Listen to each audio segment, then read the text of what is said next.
Bonjour à tous.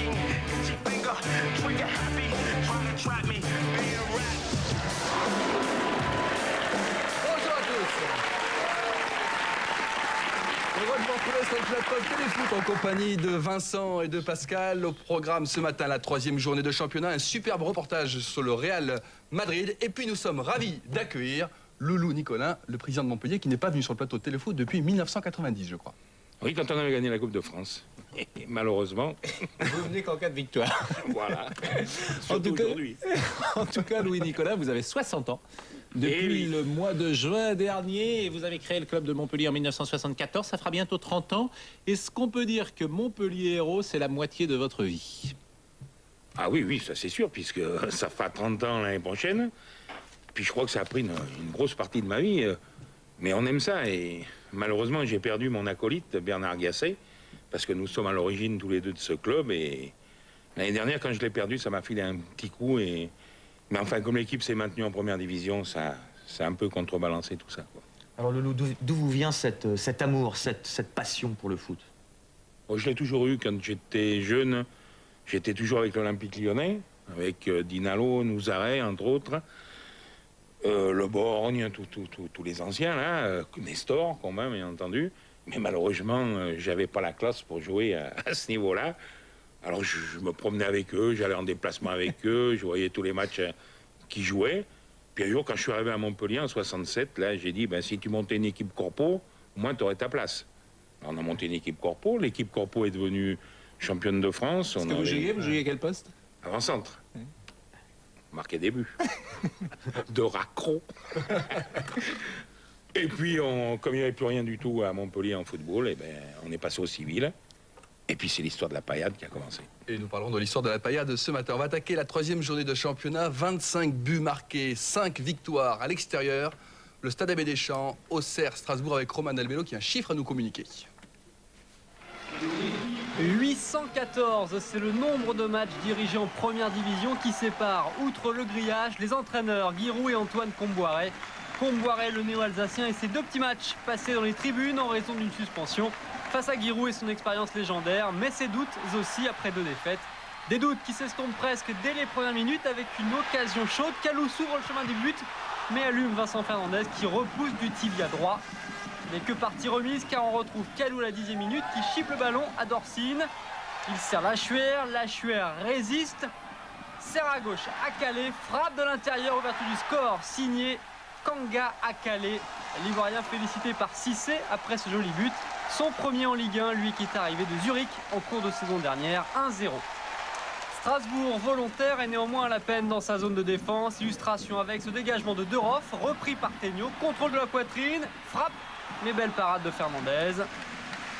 Danger encore avec ce ballon mal repoussé qui arrive dans les pieds de Cissé, frappe au 18 mètres sur Fernandez. Djibril Cissé à la recherche de son premier but de cette saison, mais pas en vaine, à l'image de cette superbe volée sur un service de Tegnaud. Ça passe au-dessus. Pas de réussite, mais de la volonté pour les Auxerrois. Première occasion strasbourgeoise, signée Martins, avec cette volée déviée par Cole. L'équipe de Giroud reste néanmoins souveraine, surtout sur son côté droit, avec Bonaventure Kalou, très remuant. L'Ivoirien accélère, centre pour la tête de Cissé, c'est encore au-dessus. Décidément, ça ne veut pas sourire pour Djibril Cissé, auteur d'une détente remarquable, sans récompense.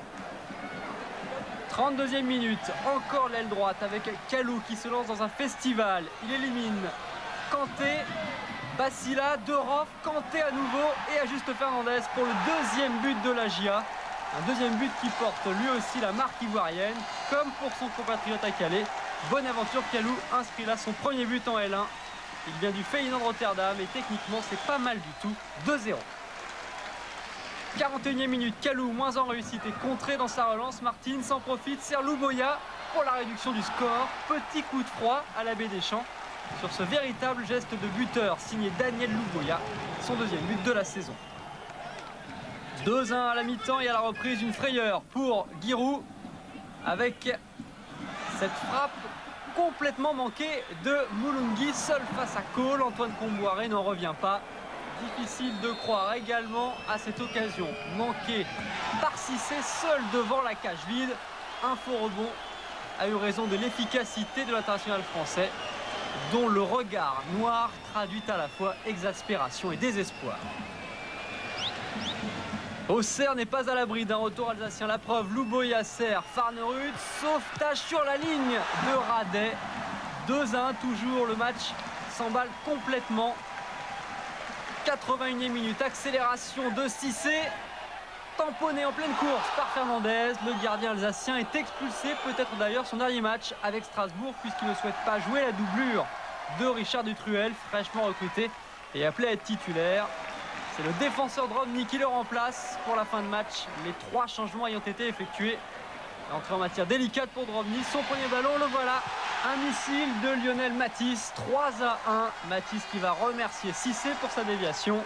Drobny, lui, est léger dans sa sortie, mais cela se comprend. 88e minute, Moulungi devant Skol et inscrit son premier but en professionnel. Strasbourg revient à 3-2.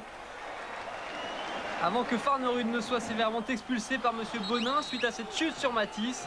Strasbourg termine à 9 ce match un peu fou qui voit la première victoire aux Serroises, 3-2. Cissé n'a toujours pas marqué, mais les Ivoiriens de la GIA ont rempli la mission à sa place. Le midi, on a beaucoup parlé et on s'est dit que c'était le match où il fallait montrer qu'on avait de la valeur et je crois qu'on a réussi ce test-là. J'ai marqué souvent avec l'équipe réserve.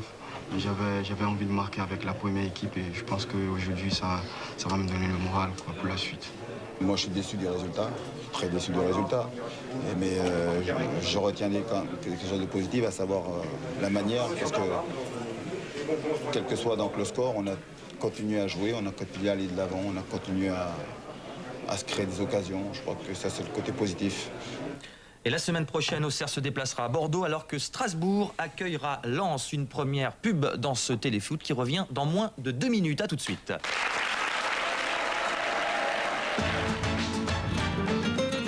Saison de Ligue 1 avec TPS. Louis Nicolas est avec nous ce matin, vous êtes l'un des présidents les plus anciens de la L1, juste derrière Jean-Claude Hamel et puis Carlo Molinari qui est également à Metz depuis de nombreuses années. Et justement, nous avons demandé au monde du football, Loulou, ce qu'il pensait de vous. Eh bien. C'est un président hors norme, surtout. Ouais. C'est vrai que quand il traite ses joueurs de saucissons, de jambon, au lieu de dire qu'ils sont mauvais, lui, il les traite de saucissons. Voilà, c'est comme ça, mais je crois qu'il adore ses joueurs de toute manière. Et jamais les joueurs lui ont voulu de quoi que ce soit. La preuve, c'est jamais rien passé. C'est son langage. Et il faut faire avec. On aime ou on n'aime pas. Si vous, en tant que joueur, vous aviez été traité de saucisson, comment vous auriez réagi? Je crois que j'aurais répondu aussi, mais bon. Et quoi? Je sais pas. Je suis un peu comme lui, je suis un peu impulsif, donc dans ces cas, je pense que j'aurais répondu certainement un truc pas sympa non plus. On vient rigoler, on s'est bien fait engueuler aussi. Hein. Par exemple? Une fois, on sera à Marseille, on perd 1-0 à la maison, et ils nous traitent de pédé ou de tapette, je ne sais plus le terme exact. Tapette, je pense. Et le week-end d'après, on va à Toulouse, on gagne, ils nous filent une prime. Voilà. Ça résume. Voilà. Exactement. C'est vraiment quelqu'un de passionné. Voilà, passionné, généreux et excessif. Au fond, Loulou, c'est quelqu'un qui adore le football, qui adore son club, qui de temps en temps, bien entendu, n'hésite pas à traiter ses joueurs de petits cons, c'est déjà arrivé. Mais enfin, quand on le connaît bien, quand les joueurs le connaissent, ils finissent par savoir que c'est un homme de cœur. Et ça, c'est très très important, qu'il n'y a pas besoin de signer des documents ou des papiers pour respecter ses engagements. J'ai beaucoup d'amitié et de fraternité pour lui. Il a fait le même parcours que nous, de l'ADH à la première division. Il a gagné des Coupes de France. On en a même joué une finale ensemble. C'est indiscutablement l'un des présidents français du football professionnel qui aura marqué le 20e et le 21e siècle. Ce que j'aimerais savoir, c'est comment s'est passé son anniversaire. Ah bon? Oui, parce que Henri Émile nous a sollicité pour lui offrir nos maillots de club de la saison dernière. Donc, je sais pas si on pouvait avoir peut-être... Là, il doit y avoir une soirée anecdote. Donc, il doit avoir quelque chose à dire là-dessus. Je regrette une seule chose, c'est qu'il n'ait pas monté le Tourmalet avec son entraîneur. C'est pour l'année prochaine. Allusion au parcours de Gérard Bernardet qui est allé à Lourdes en vélo. Une réponse à la question de Grégory Coupé. Comment s'est passé votre anniversaire? Eh bien, écoutez, j'ai été très surpris. Henri-Émile était dans la boîte de nuit, la Chouraskaya, là, qui m'appartient d'ailleurs. Et je suis rentré, j'ai vu plein de maillots de joueurs de l'équipe de France. Enfin, je pensais de l'équipe de France, puis effectivement, c'était vrai. Mais je pensais pas que c'était pour moi. Je pensais que c'était pour lui, que c'était un décor et tout. Et puis à un moment donné, il a pris le micro, il a dit voilà, tous les joueurs de l'équipe de France t'ont amené un maillot de club dédicacé. C'est fabuleux. Et Grégory Coupet a raison. J'ai été stupéfait. Et surtout quand en plus Zidane m'a fait donner le maillot de Ronaldo avec signé par Ronaldo, Para, Senior, Nicolin, enfin tout un... On y reviendra avec, fabuleux. On y reviendra avec Vincent sur les maillots. On va maintenant s'intéresser, Loulou, à la Ligue 2, troisième journée de Ligue 2. Le 15 août à Saint-Étienne, à Geoffroy Guichard, il y avait 24 000 personnes pour voir cette rencontre entre Saint-Étienne et Lorient. Le public qui suit les Verts avec un but de Compan, Audard battu. 1-0 pour Saint-Étienne. Les Bretons vont revenir dans le match toujours en première mi-temps avec ce très joli but marqué par Morel, premier but en Ligue 2 du gauche. Mais comme la semaine dernière à Nancy, Saint-Étienne va marquer dans les dernières minutes. Michael Dogbé, une nouvelle fois, marque en fin de rencontre 2-1 pour les Verts. Belle victoire de Saint-Étienne face à Lorient. On va voir les autres résultats avec Vincent. Oui, c'était la troisième journée de Ligue 2, donc, et seulement 14 buts de marqués au cours de cette troisième journée où on recense pas moins de 4 matchs qui se sont terminés sur le score de 0-0. On voit Istres qui bat Caen et Amiens vainqueur à Guignon. Ce sont les deux clubs qui sont leaders. On va le voir au classement de cette Ligue 2 grâce à leur troisième succès consécutif. Naturellement, ces deux équipes occupent la première place. Niort qui a battu Valence, l'ancien leader, est troisième avec 7 points. Et Angers, qui concède le nul à domicile contre Sedan, marque son premier point, mais reste lanterne rouge, bien évidemment. Ceci concerne la deuxième partie du classement. En national, on disputait également la troisième journée. Sachez que Reims et Brest se sont imposés et sont leaders. Voilà, on a un petit problème informatique qui va se régler. On va revenir à la Ligue 1 avec Guingamp, Bordeaux. Ces deux clubs n'avaient pas marqué le moindre point, ni marqué le moindre but depuis le début du championnat. C'est Sander Rand-Desadré qui a suivi pour nous cette rencontre. Ah. Grosse pression au Roudourou, Guingamp-Bordeaux, deux équipes déjà en grande difficulté. Cette saison, la victoire est impérative aussi bien pour Bertrand Marchand que pour Eli Bope. Et ça commence très vite, à peine 5 minutes de jeu. Jurietti qui lance Jean-Claude Darcheville, côté gauche. Jean-Claude Darcheville qui centre, un centre parfait pour la tête de David, tout seul. Et c'est le but, ouverture du score bordelaise et premier but dans le championnat de France du Brésilien David. Il disait manquer de repères depuis son arrivée de Cruzeiro, mais ce but va certainement accélérer son intégration. Guingamp doit absolument réagir. Michel ouvre en profondeur, André est trop court, mais Dagano récupère. Centre instantané, Gousset se jette, égalisation des Bretons après 23 minutes. Eli Bope baisse la tête, tout est à refaire pour Bordeaux. Nicolas Gousset, lui, est félicité par ses coéquipiers pour son premier but cette saison. Le nouveau trio offensif André, Dagano, Gousset porte ses fruits côté guingampais. On retrouve Nicolas Gousset 8 minutes plus tard. Passe pour Ricardo Cabanas. Le ballon lui revient, frappe instantanée et superbe parade d'Ulrich Ramé. Le gardien girondin s'envole. La frappe est somptueuse. Les guingampais manquent cruellement de réussite depuis le début du championnat. Ils souffrent des 5 départs de l'intersaison. Beau travail de Fendouno à l'entrée de la surface. Il tente le lob. Le Chrome repousse du bout des doigts la tête de Darcheville. Bordeaux reprend l'avantage, 2 buts à 1. Et premier but cette saison pour Jean-Claude Darcheville. Les supporters sont ravis. Darcheville qui a la délicate mission de leur faire oublier Paoletta. Le duo Fendouno-Darcheville excellent hier soir. Les deux joueurs se trouvent les yeux fermés. De quoi donner le tournis à la défense bretonne sous les yeux de Georges Héo, l'ancien adjoint des entraîneurs nantais venu en voisin. Deuxième période et Bordeaux qui domine plus nettement maintenant. Fendouno encore sur le côté droit. Gros travail de l'attaquant bordelais qui peut centrer. Darcheville qui rate sa reprise. Quelle occasion. Darcheville tout seul au deuxième poteau. Mais ça passe à côté. 52e minute, récupération de Fendouno encore qui s'infiltre. Excellent ballon pour Darcheville, il efface le Chrome. Et c'est le but. Troisième but bordelais, doublé de Jean-Claude Darcheville. Quel duo, Fendouno, Darcheville. Eli Bope doit être satisfait de voir ses attaquants retrouver le chemin du but. Darcheville qui rabat parfaitement le ballon. Et pourtant l'angle était fermé. Les supporters girondins ne doivent pas regretter d'avoir fait le déplacement en Bretagne puisque Bordeaux remporte sa première victoire 3 buts à 1. 3 buts, mais surtout 3 points qui font vraiment du bien.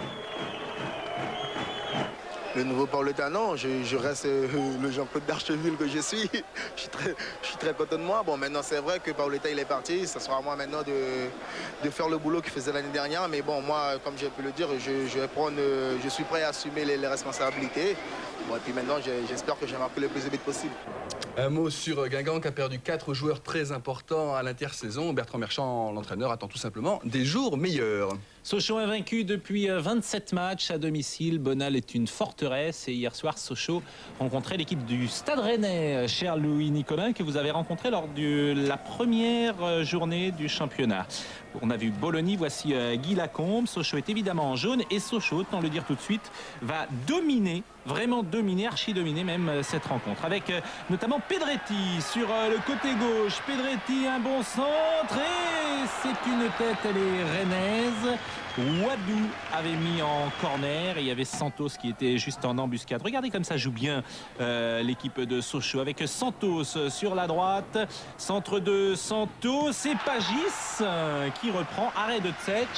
Tsetch, je ne sais pas ce que vous en pensez, Louis Nicolin, c'est sûrement l'un des meilleurs gardiens du championnat de France. Certain. Il est immense. Et puis Guy Lacombe. J'ai eu peur pour lui marquer le pénalty l'autre fois. Bah oui, Guy Lacombe, c'est la grande tradition des entraîneurs nantais qui pullulent dans ce championnat de France désormais, alors que le corner ici de Trapasso et c'est Montsoro qui a repris. Il y a Miss évidemment, mais il y a Ali Lodzi, il y a Deschamps. Il y a beaucoup d'entraîneurs qui ont été formés à la Genelière, alors que Pedretti a centré, que c'est Souleymane Diawara à la 56e minute qui reprend. Souleymane Diawara, il est transfuge du Havre, où il avait joué ses 5 dernières saisons en L1 et en L2. C'est son 2e but simplement en L1. L'année dernière, il avait marqué et c'est vraiment un très beau but. Alors que centre de Fro ici, il y a toujours Santos derrière en embuscade et c'est ce qui fait la différence, c'est la taille de Tsetch à la 69e minute.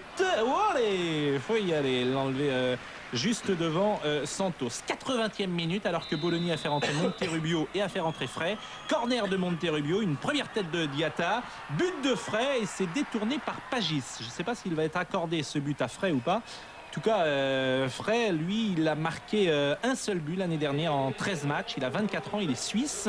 Et alors, à qui on le donne, Loulou? À Pagis ou à Frey? Normalement, c'est Pagis, mais enfin... Bah oui, je crois que ça va être à Pagis. Les stades vont très certainement le donner à Pagis. Un but partout à la 56e, à la 80e minute. C'est dur.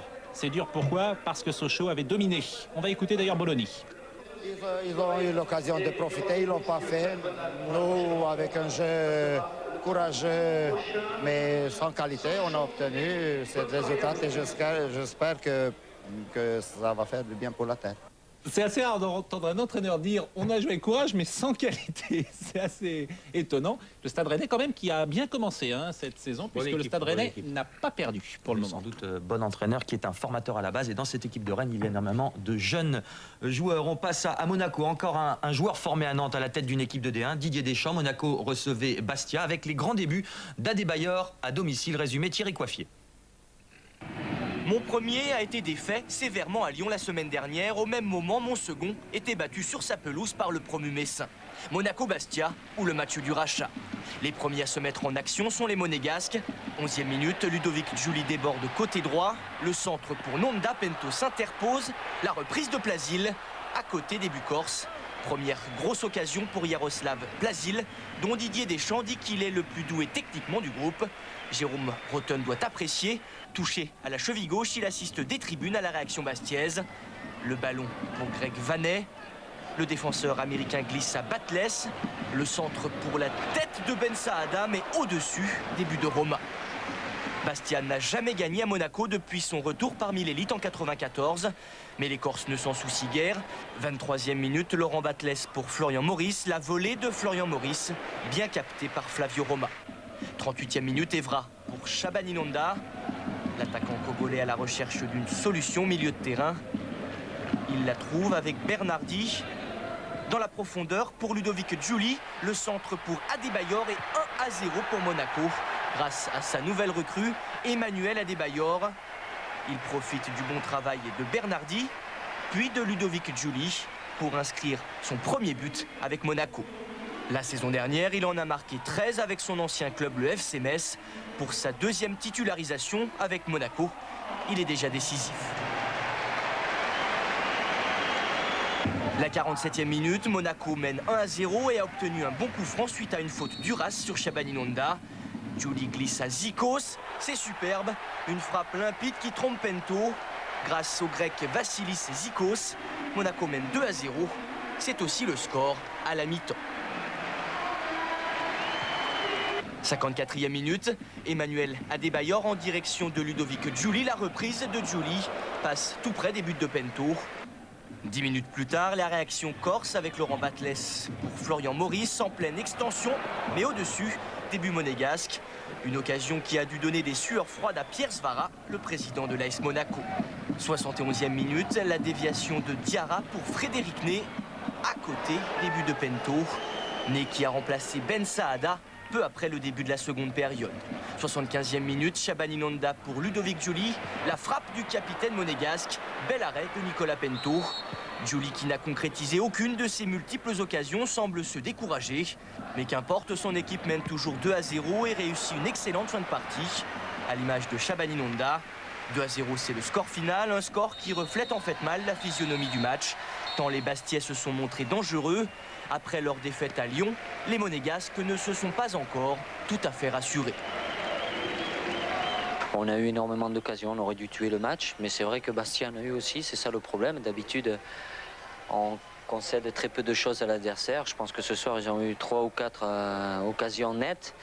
Et s'ils les mettent au fond, ça peut vite tourner aussi. Donc je retiendrai la victoire, mais j'oublie pas que on a été un peu amnésique sur certaines actions. Et si on veut espérer aller plus haut, il faudra gommer absolument ces erreurs-là. Autrement, on peut les payer cash à tout moment. Et Bastia, malgré ses occasions, n'a toujours pas marqué le moindre but en 270 minutes, c'est-à-dire en 3 matchs. Le Mans est la 17e ville de France. Il y a 150 000 habitants au Mans. C'est un gros bassin de population. Hier soir, il y avait 12 000 Manceaux. Pour la deuxième fois, puisque les Manceaux avaient déjà reçu la semaine passée l'équipe d'Ajaccio. Les Niçois sont là avec Van Anconi, avec Traoré. Les Niçois qui sont en noir. Et Everson, qui est un bon joueur, Everson. Mais là, il perd le ballon, récupéré par Thomas D'Amico au milieu du terrain. D'Amico qui va perforer sur la gauche. Il y a appel de balle de Bonnard, le capitaine. Centre de Bonnard sans contrôle. But de D'Amico, c'est splendide.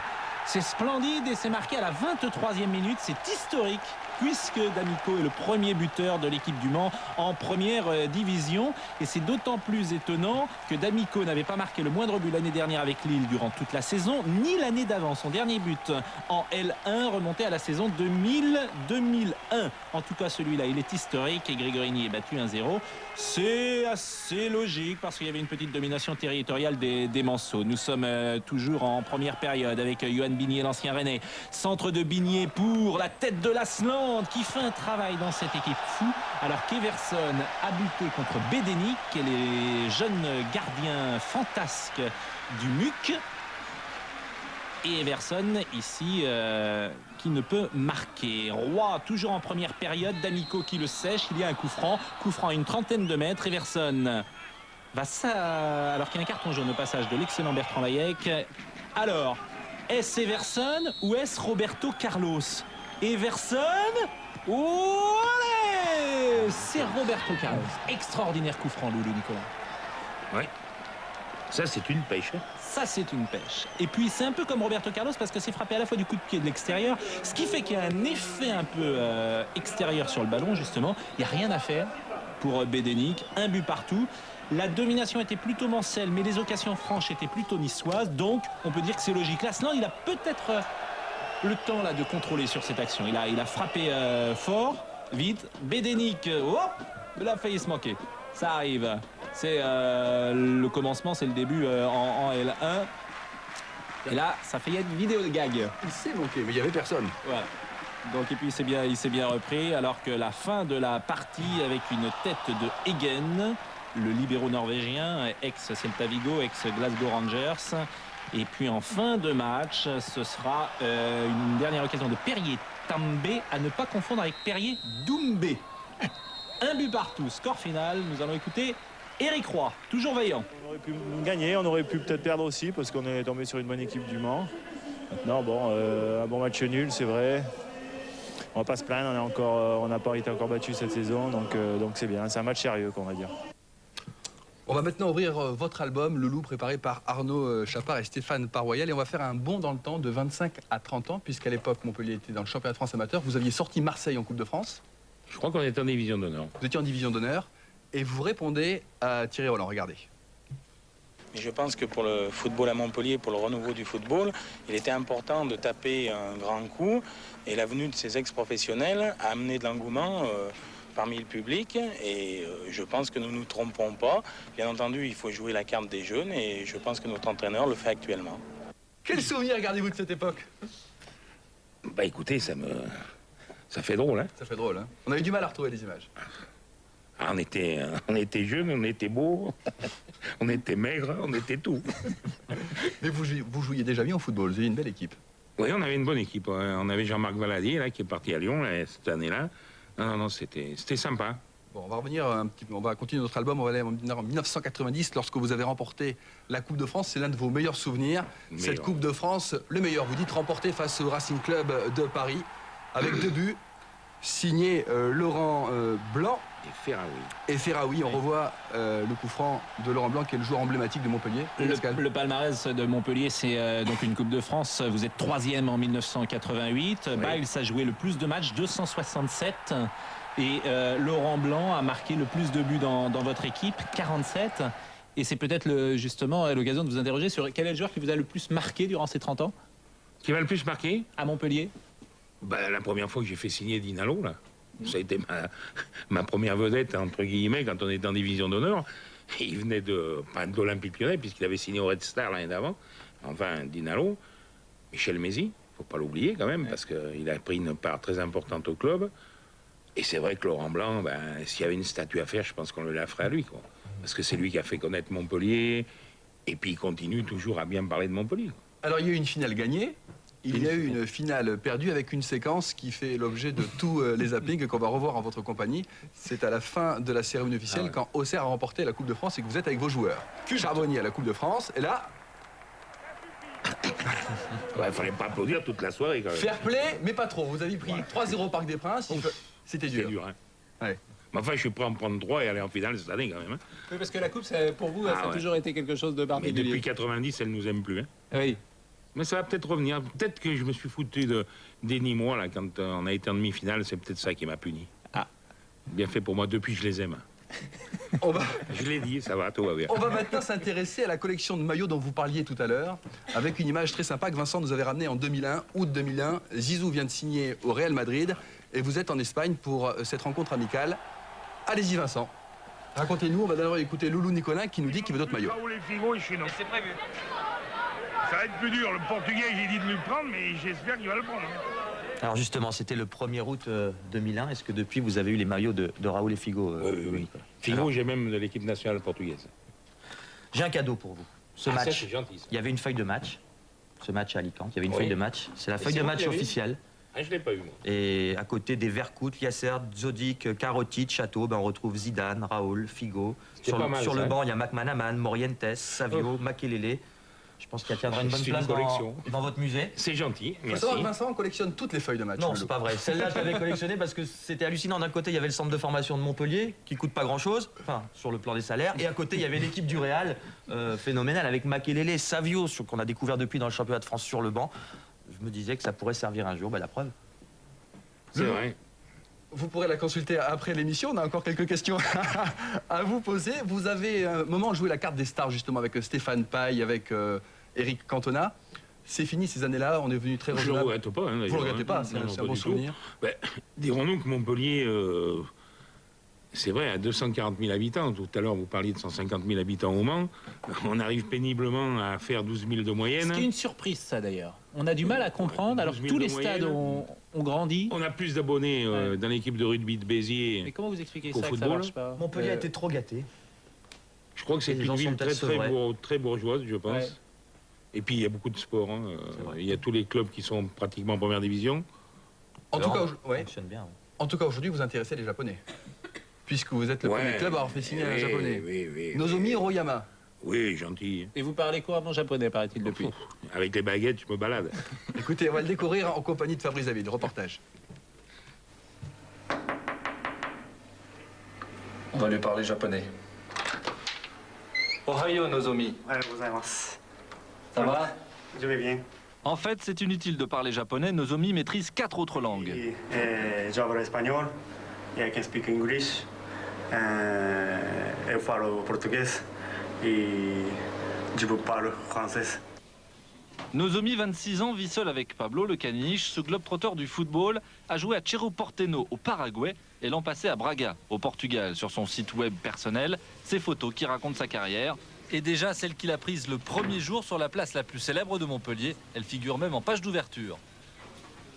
C'est la photo de la place Comédie de Montpellier. Après avoir joué 5 ans au Japon, je disputais une cinquantaine de matchs au Paraguay. Ensuite, je suis allé au Portugal. Si j'ai voulu quitter mon pays, c'est pour découvrir un autre football plus évolué et ainsi progresser.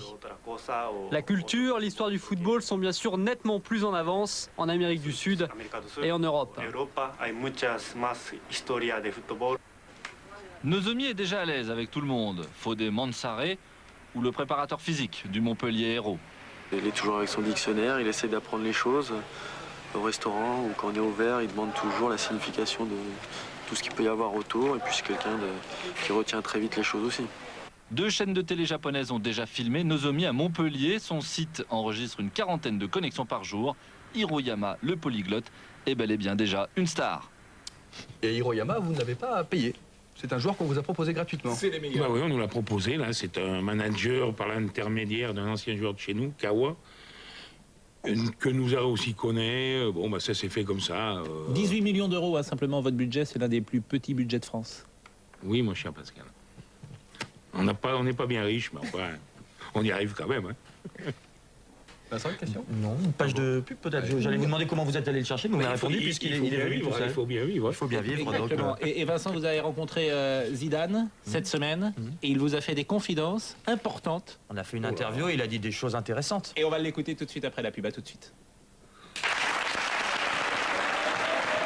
Saison de Ligue 1 avec TPS. De Téléfoot en compagnie de Loulou Nicolas, le président de Montpellier, qui est notre invité ce matin. Bon. N'est pas celui d'un modeste club de division d'honneur, mais celui de l'Athletic Club d'Ajaccio, actuel co-leader du championnat de France. Des conditions de travail difficiles que les Ajacciens délaissent souvent pour s'entraîner dans leur stade François Coty. C'est d'ailleurs à 2 pas d'ici qu'un nouveau centre d'entraînement va voir le jour. La pelouse sera posée dès la fin de la canicule. Ouverture du centre prévue à la fin de l'été. On espère bien entendu avoir un stade digne de ce nom dans les 2 ans à venir. En attendant, l'enceinte de François Coty a été mise aux normes. Les tribunes sont sectorisées, les places numérotées, la sécurité des visiteurs assurée. Ajaccio peut donc accueillir Nantes devant son fidèle public. Et bien que fort de 2 victoires en 2 matchs, les Corses privés de Bézas sont dominés en début de rencontre. Dès la 2e minute, bon travail de Pujol. Le 1-2 avec Ziani. Centre de Pujol pour Vairua, bien taclé par Colin.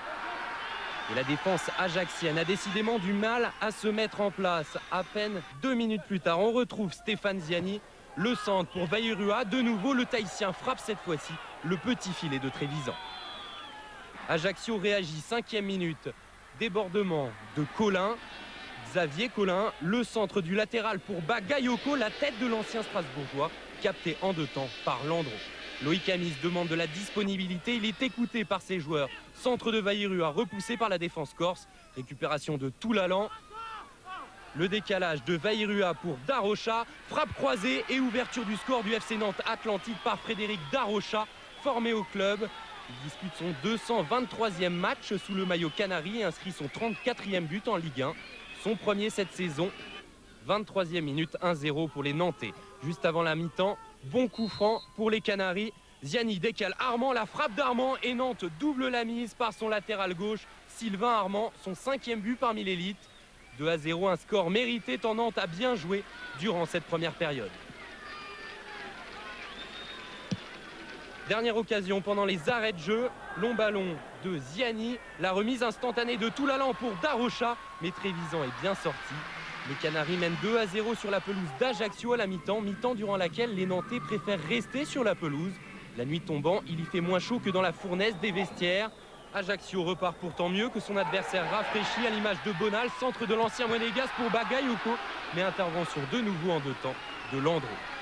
Sans doute le tournant du match, car dans la foulée, Nantes accélère, long ballon de Ziani, centre instantané de Darocha pour Pujol, tête croisée et but.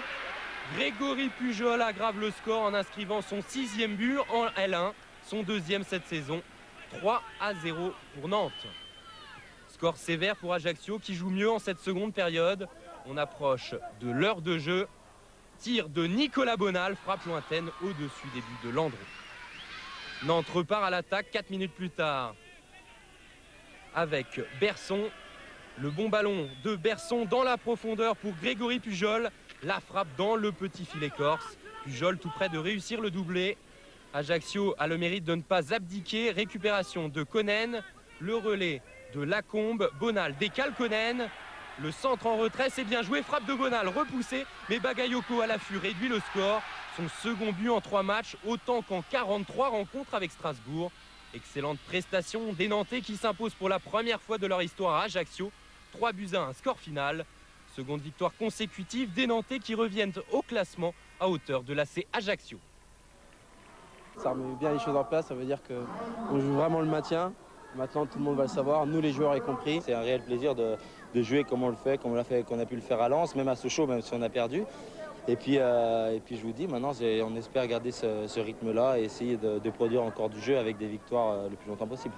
Et les Nantais vont recevoir 2 fois consécutivement à la Beaujoire, le 23 août contre Le Mans et le 30 août, ce sera Bordeaux. On passe au PSG, le PSG qui se déplaçait à Metz hier. Paris sous pression avant ce match, car Paris n'a qu'un point en 2 rencontres et surtout Paris n'a pas marqué le moindre but. Il est 18 h, Paoletta est le premier à sortir du bus, visiblement concentré, pas spécialement crispé.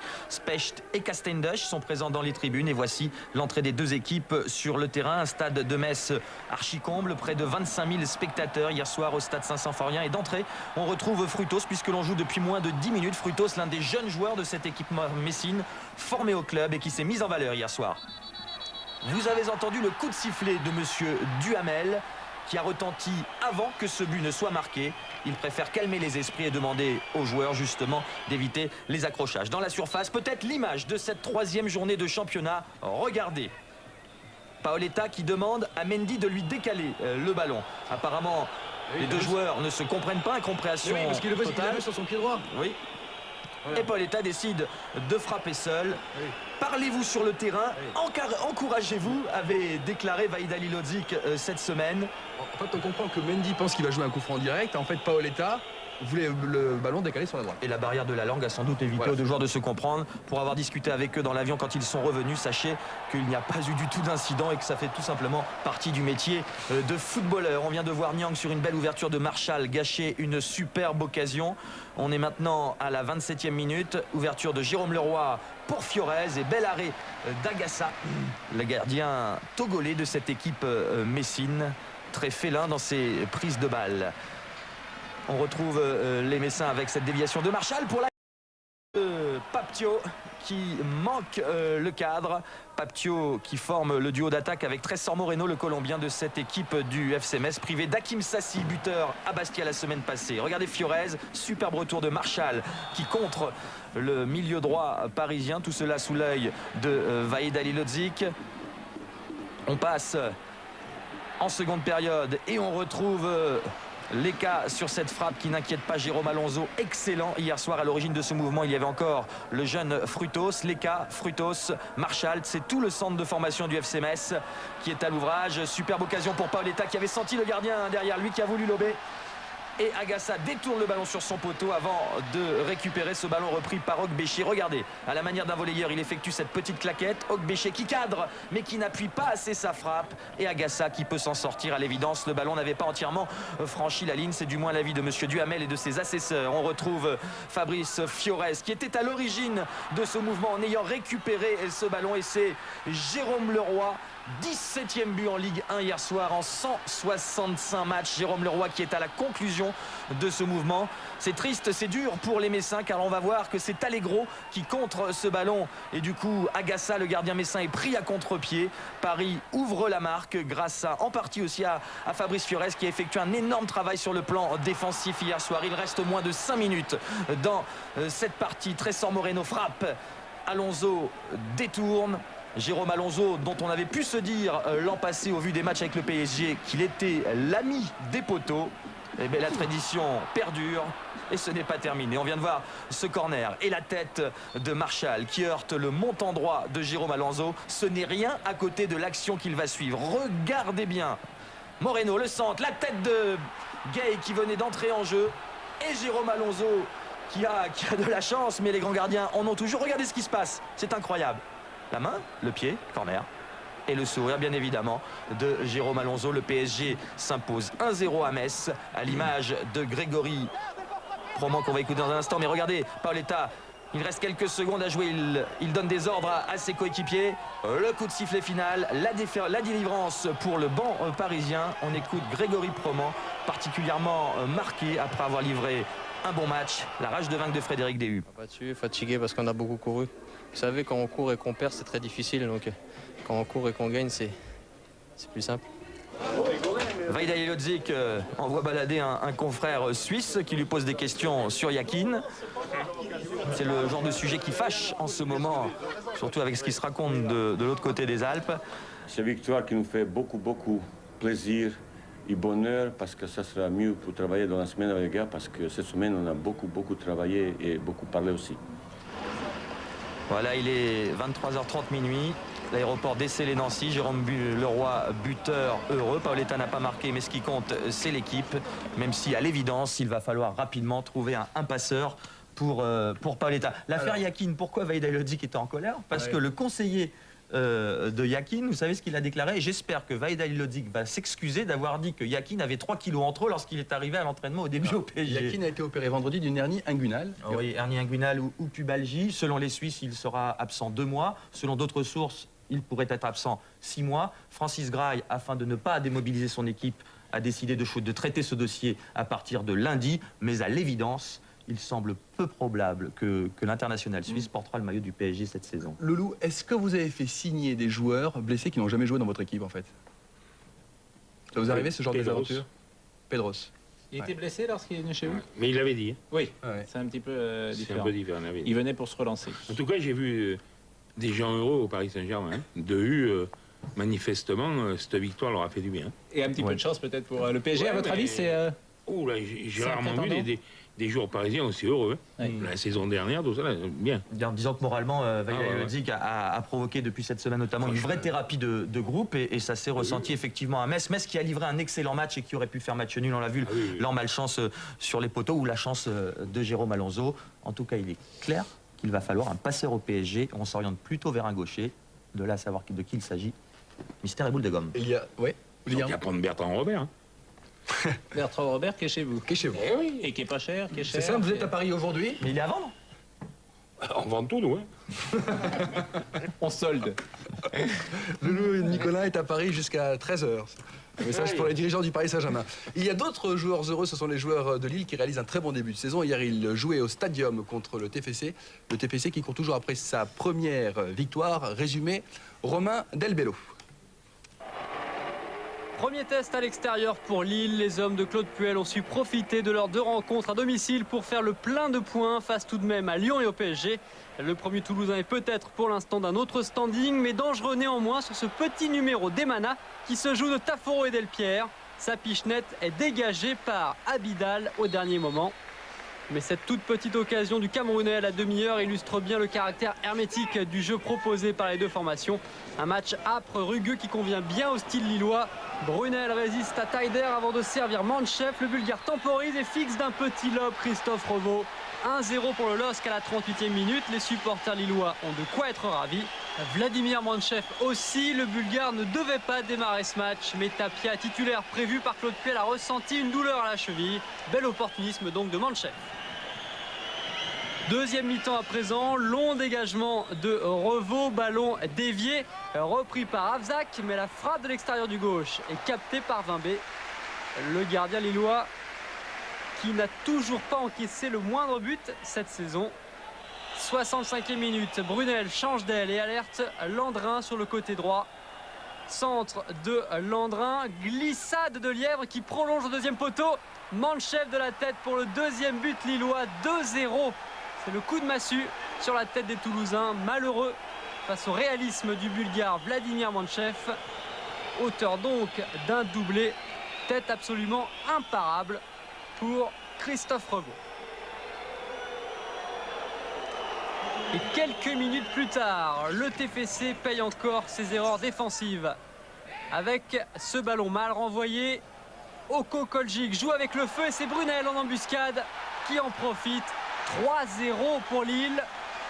La pilule est amère pour Christophe Revaux qui ne peut pas faire grand-chose non plus là-dessus. Pour les Lillois, cette fois, l'affaire est définitivement pliée. 3e victoire consécutive sans encaisser de but. Un départ canon du LOSC qui, après avoir lutté pour le maintien la saison dernière, espère bien jouer les troubles fêtes cette année. Pour les jeunes Toulousains, en revanche, rigueur défensive est demandée.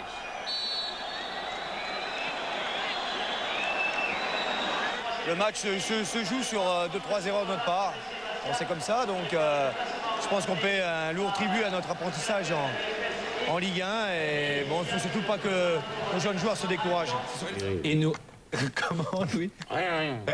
Et nous reviendrons tout à l'heure en fin d'émission sur les Lillois qui sont en tête du championnat. Et nous verrons également votre merveilleux match hier soir, Montpellier-Lyon, dans quelques secondes.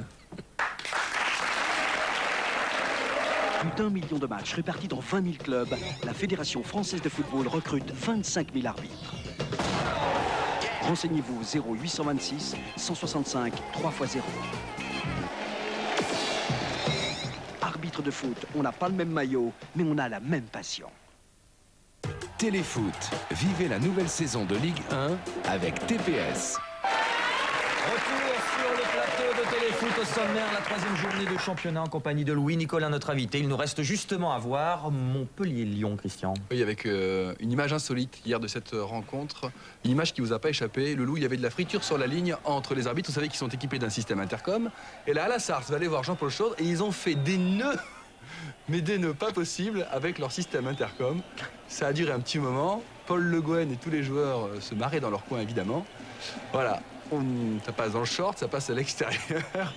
Ce cinéma a duré un petit moment. Finalement, on a tout déposé sur le côté droit et le match a pu reprendre. On va maintenant s'intéresser à cette rencontre. Lyon a été très fort.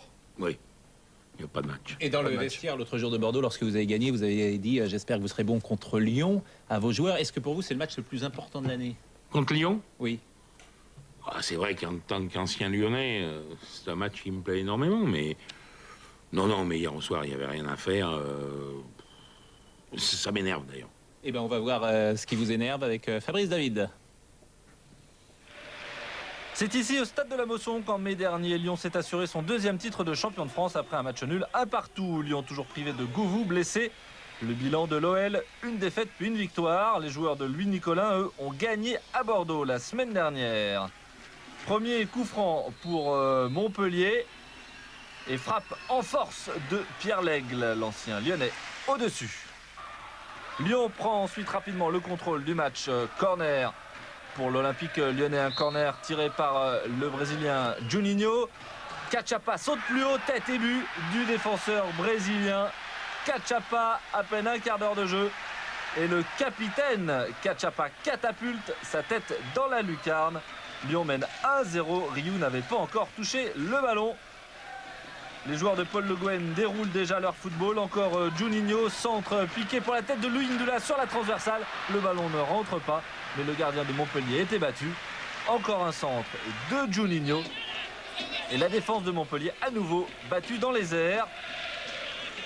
Ballon pour Serge Blanc, perdu. Louis Ndula récupère. Appel croisé de Carrière. Louis Ndula peut frapper. Ryu repousse. Carrière a suivi et but. 2-0 après 26 minutes de jeu. But d'Éric Carrière. Lyon exploite parfaitement un ballon perdu en défense. ce que n'apprécie sûrement pas Bernardet. Rioux se couche bien sur la frappe de Luyindula, mais Carrière a suivi et pousse le ballon au fond. Lyon impressionnant, déjà 2 buts et une transversale avec toujours cette fameuse configuration offensive devenue feuilleton de l'été. Un seul attaquant de pointe, Luyindula, et derrière lui, Carrière, Juninho, Essien, Dorasso, Diarra.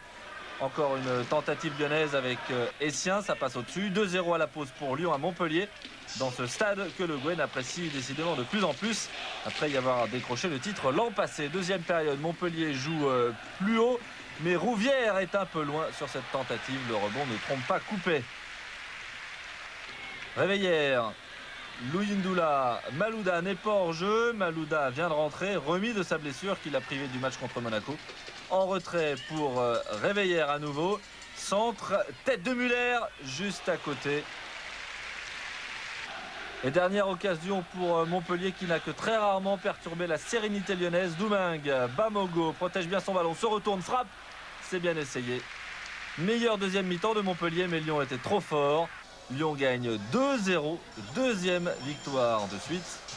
La fusée lyonnaise est sur orbite. C'est bien rodé tout ça, ça joue vite, c'est lancé. Hein. Ben, c'est lancé, oui. Depuis Lille, c'est lancé. Malheureusement, c'était mal lancé pour nous. Là, on a un peu rectifié le tir. Mais on a pris que 3 points. Hein. Il va falloir continuer à travailler pour prendre beaucoup de points encore. Bon, est-ce qu'il y a besoin d'un deuxième attaquant de pointe alors? Ça, il faut le demander au staff. Mais de toute façon, on prend tous les bons joueurs. Hein. Pour le moment, on a un match toutes les semaines. Et avec l'effectif que l'on a, on peut bien fonctionner. Est-ce qu'il y a des failles dans ce collectif? Parce qu'on a l'impression que ça va vite, que tout le monde sait parfaitement au vélo. Ouais, je pense qu'il y a des failles et vous les verrez quand on perdra. Louis-Nicolas, vous dites il n'y a pas eu de match, mais c'est parce que vous n'avez pas pu ou parce que vous n'avez pas voulu? Ben, pas pu, ça c'est sûr. Hein. Mais je pense que quand on joue contre une équipe comme Lyon, il faut y aller à fond. Et je pense que d'entrée, on n'a pas été assez sérieux. Quand le premier but qu'on prend, là, ça nous a tués. Quoi. Et dans ces cas-là, vous parlez, vous avez dit un mot dans le vestiaire? Non, ça m'énerve. Vous n'avez pas traité les joueurs de saucisson cette fois-ci? Non, parce que je m'améliore, je vieillis. Non, mais là, je suis remonté comme une pendule. Hein. Pourquoi? Parce que c'est des petits cons. Oh non. Enfin, les petits cons, ils vous ont quand même permis de gagner pour la première fois de l'histoire à Bordeaux il y a 8 jours. Vous n'avez pas le droit de dire ça. Ils ont gagné à Bordeaux. Mais non, c'est des jeunes joueurs. Tu fais un bon match et on s'enflamme derrière. Peut-être qu'ils sont stressés. Comment? C'est peut-être du stress au contraire. Attendez, mais attendez, vous avez vu la différence d'argent? Loulou, la différence d'argent. La différence, c'est des jeunes joueurs. Ok, je veux pas que vous partiez. Non, ça m'énerve. Bon, on n'en parle plus. On va s'intéresser maintenant à Lille, donc seul leader après 3 jours. Vous dites pas. Lille. Seul leader après 3 journées, les Lillois, Loulou, n'ont pas encaissé le moindre but. Romain Delbello les a retrouvés hier soir à l'aéroport de Lille, de retour de Toulouse. On écoute ce reportage. Aéroport Léquin, 1h du matin, le nouveau leader de Ligue 1 débarque. Lille, 3 victoires en 3 matchs et une défense intraitable. La défense, je dirais que c'est l'équipe dans son ensemble. C'est un groupe une équipe qui défend bien et qui joue bien ensemble pour le moment. L'aspect défensif, c'est l'affaire de tous. Et pour le moment, tout le monde est concerné, que ce soit quand on n'a pas le ballon ou quand on l'a. Donc voilà, pour moi, c'est positif. C'est une super soirée, quoi. On avait gagné 2 premiers matchs à domicile. C'était un premier test à l'extérieur. L'année dernière, on a gagné une fois sur 19 seulement à l'extérieur. Contre une équipe qui joue bien au ballon, on a réussi à concrétiser pratiquement chaque occasion qu'on s'est créée. Une efficacité maximale et un réalisme qui font du bien. Philippe Brunel, buteur du soir, savoure le moment présent avec un brin d'ambition et d'ironie. Quand on part avec 3 victoires dans les 3 premières journées, on peut que espérer continuer et gagner le maximum de matchs et perdre si possible à la 15e ou à la 20e journée, ce serait bien. Et pour l'instant, on est premier, on attend le match de Marseille. On sera peut-être premier dimanche après le match de Marseille, donc tout seul. Ça sera pas mal. Les Lillois auront donc un œil ce soir à Bollaert pour Lens-Marseille, en espérant, une fois n'est pas coutume, une victoire de l'éternel rival lensois. Et bravo à à Claude Puel qui effectue un travail remarquable, notamment sur le plan tactique dans cette équipe lilloise, vraiment bien en place. C'est un terme souvent employé, mais c'est vraiment un terme approprié pour le LOSC. Le LOSC, donc, qui prend le commandement, comme on va le voir avec le classement de ce championnat. On va d'abord revoir les résultats. Vous venez de tout voir en images. 25 buts ont été marqués en 9 matchs. Lens-Marseille, c'est ce soir. Les températures ont baissé et les buteurs se sont réveillés. On passe au classement. Lille, 3 matchs, 3 victoires et l'inattendu leader de cette Ligue 1. Lille qui a reçu Lyon et le PSG et qui a pas réussi à faire 3 matchs sans encaisser 2 buts. Ils ont 9 points, mais en plus ils avaient un calendrier pas forcément évident. Dans le bas du tableau, Guingamp, 3 matchs, 3 défaites et le seul dernier, Guingamp, qui rendra visite à Rennes la semaine prochaine dans le cadre du derby breton. Nanda, 3 buts en 3 matchs, 1 but par match, il est devant, il y a du monde derrière. La lutte ne fait que commencer pour le classement des buteurs. On va regarder maintenant, Vincent, alors que nous sommes rentrés dans le temps additionnel, le programme de la semaine avec notamment ce Suisse-France qui sera diffusé à 20h45 mercredi avec Thierry et Jean-Michel. On notait que Claude Makelele sera bien là, que Mexès est forfait, il est blessé au pied, qu'il a été remplacé ce matin par Jean-Alain Boumsong. Les matchs de Ligue 1, Bordeaux-Serre sur Canal à 17h samedi. Sur TPS Star, le choc Marseille-Sochaux à 20h. Et puis dimanche sur Canal, il y aura Paris-Saint-Germain-Monaco. Loulou, un mot positif pour conclure cette émission. Vous n'êtes pas si mal que ça.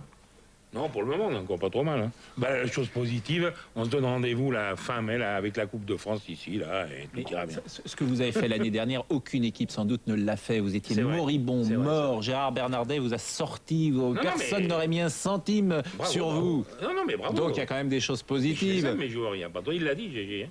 Mais ça m'empêche pas que... Oh, puis je suis pas énarque, hein, je fais des poubelles, moi.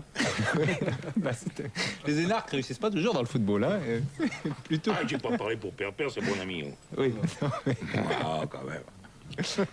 Merci d'être venu au lendemain d'une défaite. C'est très fair-play de votre... Oui, mais Paoletta m'avait donné la leçon la semaine dernière. C'est très sympa de votre part. J'avais trouvé ça très bien. On est sensible à donc il faut venir même quand on perd. Merci à Yves Cufermin, Carnot Dauphin et Philippe Evin qui était aujourd'hui en régie. On se retrouve dimanche prochain pour un nouveau téléfoot grand format et très certainement encore haut en couleur. Bon dimanche et bonnes vacances.